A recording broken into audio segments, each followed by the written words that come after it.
Bismillahirrahmanirrahim. Dito pa rin po tayo mga taga-subaybay sa paksang suliranin o di kaya problema ng mga kapatid na bagong yakap sa Islam. Isa pang suliranin na kapag ang isang tao ay yumakap sa Islam and then nakapanayam niya ang isang dati ng Muslim o di kaya dati ng yakap sa Islam o di kaya sabihin natin na born Muslim. So magsasabi sa kanya na ito ang pinakamalaking halaga sa Islam. Ito ang dapat malaman sa Islam. Ito ang pinaka-importante sa Islam. So dahil dito, parang ang nangyari sa isang bagong yakap sa Islam ay nabibigla. Ba't yan ang pinakamalaking dapat pag-aralan sa Islam? Ba't yan pala ang pinaka-importanting dapat tuklasin patungkol sa Islam? So dahil dito, ang naging bunga, ang naging resulta ay naiiwanan ng bagong yakap sa Islam ang isang bagay na akala niya hindi rin importante yaon. Dahil doon sa sinasabi ng bagong kapatid o di kaya doon sa kanyang nakapanayam na nagsasabing ito ang importante, ito ang dapat mong malaman, ito ang mahalaga sa Islam. So naiiwanan niya ang mga bagay na importante din at pupunta doon sa nagsasabi sa kanya na ito ang pinaka-importante. So dapat dito sa isang bagong yakap sa Islam na malalaman niya na dito sa Islam, may mga importante at may mga hindi rin importante, pero dapat na makuha niya sa paraan na katamtaman ang dito, yung bang pagkuha dito. Hindi niya gagawin na kukunin ang isa and then iwanan naman ang isang bagay. Kinakailangan balik tayo doon sa unang paksa na balanse ang pagkuha dito. O nga, dapat makuha ang mas importante and then isusunod doon ang kasunod na ganun din ang pagka-importante. So dapat dito sa isang bagong yakap sa Islam, malalaman niya sa pamamagitan ng pagbabasa, pag-aral, pakikinig sa mga mas nakakahigit ang kaalaman, ang patungkol dito sa mga bagay na nagsasabi sa kanya ito ang importante, ito ang mahalaga, o di kaya ito ang dapat pag-aralan. Kinakailangan malaman niya ito sa pamamagitan ng pagbabasa, o di kaya pag-aral, o di kaya pagtatanong sa mga mas nakakahigit ang kaalaman sa Islam na mga iskolar. Bilang panghuli, ang isa pang problema na siguro nakikita kong ito na ang kadalasan nangyari sa mga bagong yakap sa Islam ay ang problema patungkol sa tinatawag na mga kamag-anak, either sa magulang, sa asawa, sa mga anak, sa mga kapatid, o di kaya sa mga kabarkada, sa mga kasama mo sa trabaho, o di kaya mga kaibigan. So doon dumarating ang tanong na kaya naman ikaw nagbalik Islam o di kaya pumasok Islam dahil meron kang hangad, meron kang gustong mangyari. Tulad halimbawa ng narinig natin na gusto mong magbalik Islam dahil yung bang gusto mong mag-asawa ng marami dahil pinapahintulutan sa Islam. O di kaya nagsasabing ikaw ay nakatanggap ng malaking halaga kaya nga tinanggap mo itong relihiyong Islam dahil sa kanila ay nagbibigay ng sino mang papasok sa kanilang relihiyon. So yun ay palaging narinig namin o di kaya nagsasabi sa amin ang mga ilang mga kapatid na yakap sa Islam na ganito ang kanilang mga nakasanayan o di kaya nangyari sa kanilang pamilya. Ang kanyang asawa, ang kanyang magulang, ang kanyang mga kamag-anak, ang kanyang mga kaibigan. So dapat dito sa isang bagong yakap sa Islam, sa panahon na sila yung nasabi dito, ito ang susi. Ito na ang susi upang sila ay mabigyan ng da'wah. Dahil nga nagsabi sila ng ganoong mga bagay, ibig sabihin, may chance ka upang malaman, upang ipaabot sa kanila ang tunay na katotohanan. So ito nga ang chance, ng tinatawag na forsa sa wikang Arabic, ito'y panahon na upang ikaw ay magbibigay din ng da'wah para sa kanila.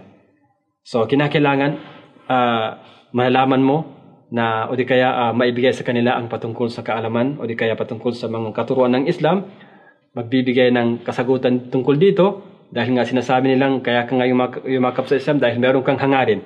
So ito na ang chance para ikaw ay makapagdao sa kanila. Sagutin mo ng maayos at bigyan mo ng kalutasan dahil baka nga ang iba sa kanila ay nagsasabi lamang ng walang kaalaman. Sinasabi lamang ito dahil narinig sa ibang tao na ganito pala. So sinasabi lamang ito. Pero pagkaraan nun kapag ikaw nagbigay ng kasagutan dito, magiging malinaw na sa kanya ang relihiyong Islam. So, dahil doon, baka magiging dahilan na upang siya ay mapayakap pa rin o di kaya papasok na rin sa relihiyong Islam. At kung sakali mang mahihirapan ka, dahil talagang sabihin ng iyong mga magulang na talagang hindi kami papasok sa relihiyong yan at ayaw namin sa'yo, puputulin ang ugnayan, ikaw at pati sila, ganun din ang asawa mo, ayaw talaga, dapat mong isipin na ang nasa Allah subhanahu wa ta'ala ay mas nakakahigit pa dito sa makamundong bagay. Kung naiwanan mo man ang iyong pamilya, inshallah sa araw ng paghukom, ikaw ay makakatanggap ng higit pa sa kanila. At dapat mong isipin na isang hadith na nabanggit ng Prophet Muhammad SAW na sino man ang taong papalitan niya ang isang bagay dahil lamang sa Allah subhanahu wa ta'ala, man taraka shay'an lillah awadahu Allahu khayran minhu. Sino man ang taong papalitan ng isang bagay, so ito'y bigyan siya ng Allah subhanahu wa ta'ala ng kapalit ng higit pa dito. So kapag naiwanan mo yung asawa, ang yung mga anak, o nga masakit, pero dapat mong isipin na kung ganoon, yun ang yung kadar, so may hinahandang Allah subhanahu wa ta'ala ng kapalit dito na mas nakakahigit pa sa kanila. So yun ang kalutasan sa mga ganitong uring problema. So bilang panghuli, ito isang magandang balita sa mga kapatid na yakap sa Islam. Ako minsan naisip ko na ang mga kapatid na yakap sa Islam ay mas sila pa ang mas nakakahigit kaysa sa mga ibang tao na masasabi nating born Muslim na. Bakit? Ang dahilan, ang Islam, ayon sa katuruan ng batas ng Islamismo, nagsasabing nabubura ang mga kasalanang nauuna. Al-Islamu yajubu ma qablahu. Kapag ang isang tao nagkakaroon siya ng kasalanan, mga pananagutan, maging ito man ay sa Allah subhanahu wa ta'ala, at saka sa mga bagay na obligado sa kanya na hindi na nagawa, kapag siya ay umakap sa Islam, ang mga bagay na yaon ay nabubura. At hindi lang nabubura, kundi napapalitan ng kabutihan. So minsan pag inisip natin yaon, ang mga kapatid na bagong yakap sa Islam ay sila pa ang mas nakakahigit. Dahil kapag ang isang bagong yakap sa Islam, totoo sa kanyang pagyakap, meron siyang tinatawag na tunay na paninindigan sa kanyang puso, so ang lahat ng mga kasalanang nagawa niya noong una ay nabubura yaon. Nabubura at hindi lang nabubura kundi napapalitan ng mga gawaing mabuti. Napapalitan ng mga gawaing mabuti. So, napaka inam na mangyari sa isang tao na ang mga kasalanan mo ay nabubura at napapalitan ng kabutihan. So, magandang balita para sa mga kapatid na bagong yakap sa Islam.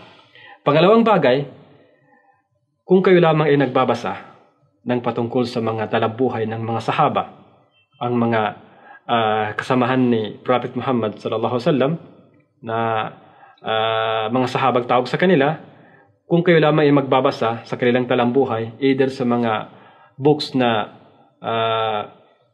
nagsasalaysay sa kanila, tulad ng mga malaking books na Al-Isaba fi Tamyiz as-Sahaba, Al-Isti'ab fi Ma'rifat al-Ashab, kung titingnan mo, kung magbabasa kayo, lahat o di kaya karamihan sa mga sahaba ay para na ring balik Islam. Para na ring balik Islam sila. Dahil makikita mo na sa kanilang talambuhay sinasabing, halimbawa, si Abu Huraira, ang kanyang pangalan, si Abdurrahman ibn Sakhr, hanggang sa mabagit ang ilang mga salita patungkol sa kanyang buhay, sinasabing, aslama fi tarikh kada o fi sanad kada. Si Abu Huraira na anak ni, ang pangalan ay si Abdurrahman ibn Sakhr, siya ay ganito ganyan. Pagkaraan doon, sinasabing siya ay pumasok sa Islam, tumanggap, niyakap ang Islam sa taon na ganito, ikapito ng Hijrah, halimbawa. Si Khalid ibn Walid, ganito ganyan, and then pagkaraan doon, sinasabing yumakap sa Islam sa panahon na ito. So kung titingnan natin, parang ang mga sahaba ay ganun din, parang katulad din ninyo, na dating hindi mga Muslim and then yumakap sa Islam. So napakasarap na magiging isang katulad mo pala ang isang sahaba o di kaya mga sahaba na dati-dati ay hindi mga Muslim and then pagkaraan noon ay yumakap sa Islam o di kaya tinanggap ang Islam bilang relihiyon. Yun ang pangalawang dahilan. Pangatlong dahilan, sa nakikita ko ngayon, Masya Allah, ang karamihan sa mga bagong yakap sa Islam ay mga da'iya o di kaya nagdada'wa. Pero kung titingnan natin, ako alhamdulillah born Muslim, pero kung titingnan ko ang aking mga kababayan, karamihan sa kanila, ang himma, Ibig sabihin ng himma, ibig sabihin ang pangarap na makarating sa taas, ang kanilang himma ay maliit. Ang kanilang himma, ang kanilang pangarap na magdadakwa ay maliit lamang. Pero Masya Allah mga kapatid na bagong yakap sa Islam, sa panahon na niyakap niya ang Islam, gusto niya agad na magdakwa. Meron siyang hamas, meron siyang pangarap na magiging daya siya. So sa paksang ito, alhamdulillah, it is napakabuti. Napakabuting bagay para sa mga bagong yakap sa Islam na sa oras na siya ay pumasok, and then pagkaraan noon, gusto niya agad na idakwa itong Islam. Pero sa makikita mo sa mga ibang ibang born Muslim na, kung meron man silang himma, meron silang pangarap na magdadakwa, pero kakaunti ang kanilang pangarap. So dahil dito sinasabi ko, pero hindi lahat, dahil dito sinasabi ko na ang karamihan sa mga bagong yakap sa Islam, alhamdulillah, meron silang mga himma na magdadakwa, manawagan sa kanilang mga kapatid o di kaya sa kanilang mga kamag-anak upang may pasok din sa Islam. So yun ay isang napakabuting bagay na nakikita ko sa mga bagong yakap sa Islam. Kaya lang kinakailangan, ang sinasabi natin kanina ng ibang mga suliranin, na kinakailangan din ng pag-aral. So dahil dito sinasabi ko na minsan, kayong mga kapatid na bagong yakap sa Islam, ay nakikita kong kayo ang mas malaki ang himma sa mga karamihan sa mga tinatawag ng born Muslim na. Punta ka sa atin sa Pilipinas, sa Maynila, sinong mga karamihan ng mga nagdakwa? Mga balik Islam, alhamdulillah. Pati sa amin sa Mindanao, makikita mo doon na karamihan na nagdakwa, mga balik Islam, Masya Allah, alhamdulillah. So dahil doon sinasabi kong, alhamdulillah, minsan, nangyayaring mas kayo pa ang mas mainam ang nangyari sa inyo dahil yun na nga, mayroon kayong mga himma.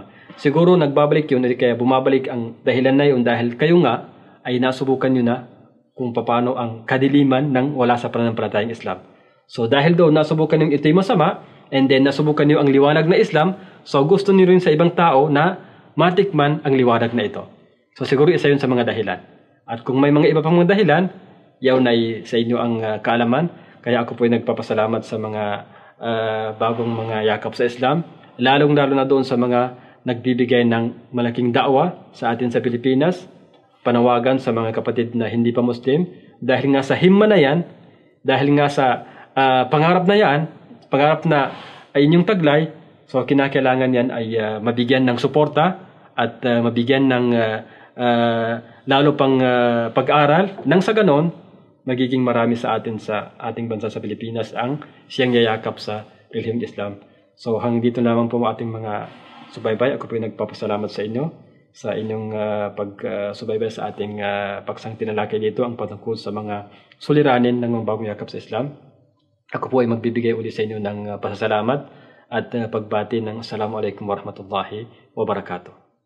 Oh my Lord, here I am, a beggar before you, reaching for your door in complete poverty.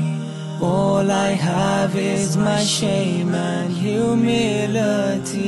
Ya Allah, oh blessed, oh my Lord.